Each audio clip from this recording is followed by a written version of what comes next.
তা আমরাও এই কাজটি করতে পারি। ফজরের নামাজের সুন্নত নামাজে প্রথম রাকাতে কুল ইয়া আইয়ুহাল কাফিরুন এবং অন্য রাকাতে আমরা সূরা ইখলাস কুল হুয়াল্লাহু সূরা দিয়ে সুন্নত নামাজটা পড়তে পারি।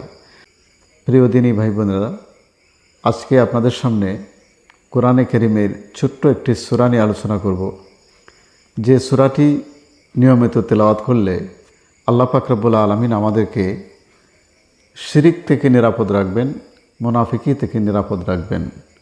এবং এই সূরাটির কী কী ফজিলত আছে এবং কোন সময় কিভাবে পড়তে হবে, সেই সকল গুরুত্বপূর্ণ বিষয় জানার জন্য আপনারা শেষ পর্যন্ত ভিডিওটি দেখুন।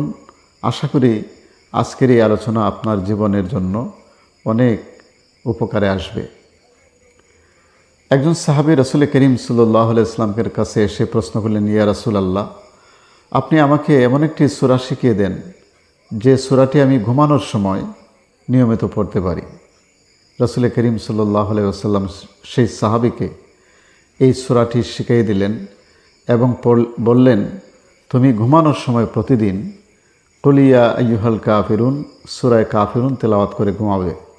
এতে তোমার লাভ হবে যে এই সূরা কাফিরুন হচ্ছে কোরআনে কারীমের 1/4 সমান, অর্থাৎ কোরআনকে 4 ভাগ করে 1 ভাগ তেলাওয়াত করলে যে সওয়াব পাওয়া যাবে, শুধু কুল ইয়া আইয়ুহাল কাফিরুন সূরাটি তেলাওয়াত করলে ওই পরিমাণ নেকি আল্লাহ পাক রব্বুল আলামিন আমাদেরকে দান করবেন। এটা হলো 1 নম্বর আমাদের লাভ।